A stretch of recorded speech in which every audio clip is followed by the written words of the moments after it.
जय श्री राम। आज 20 दिसंबर 2025 शुक्ल पक्ष प्रतिपदा तिथि और हम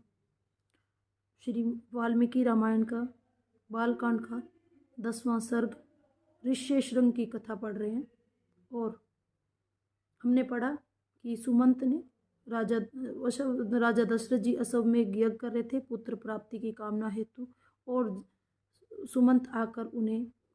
विभांडक पुत्र ऋष्यशृंग की कथा सुना रहे हैं कि किस प्रकार राजा रोमपाद ने उनको अपने राज्य में बुलाकर अकाल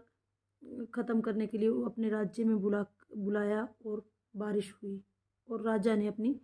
पुत्री शांता का विवाह ऋष्यशृंग से किया। तो अब 10वें सर्ग में राजा दशरथ जी सुमंत से कहते हैं कि कृपया ये कथा उन्हें विस्तारपूर्वक कहिए। तो राजा दशरथ जी को सुमंत सुनाते हैं कि अंगराज, जिस प्रकार अंगराज ऋष्यशृंग को लेके आए थे, वो कथा बताते हैं कि राजा अंगराज के राजा रोमपाद अपने राज्य का अकाल को समाप्त करने के लिए ऋष्यशृंग के कदम अपने देश में किस प्रकार उन्होंने उनके कदम रखवाए, ये पूरी कथा है। जो महात्मा कश्यप थे, महर्षि कश्यप थे, उनके पुत्र थे विभांडक और विभांडक के पुत्र थे ऋष्यशृंग। तो तब और जो ऋषि विभांडक है, उन्होंने अपने पुत्र को जो वन में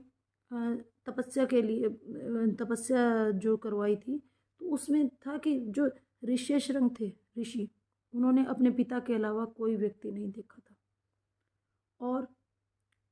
वो उन्होंने किसी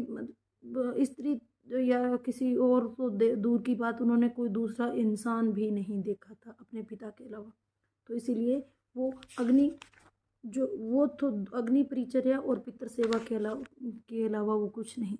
उनको और कुछ नहीं किसी के बारे में जानकारी दी। हाँ, उनकी जो तपस्या थी वो इतनी तेज थी कि उसके कारण उनका पूरे पृथ्वी लोक में उनकी प्रसिद्धि थी, उनकी तपस्या की प्रसिद्धि थी।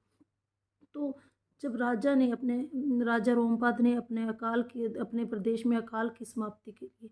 अपने राज्य के ऋषियों को, पुरोहितों को ऋष्यशृंग को लाने के लिए बोला, तो उन सब ने मना कर दिया, क्योंकि सबको डर था कि अगर जो ऋष्यशृंग है अगर उनको श्राप दे देंगे तो क्या होगा। तो उनके श्राप के डर से तो जो मंत्री थे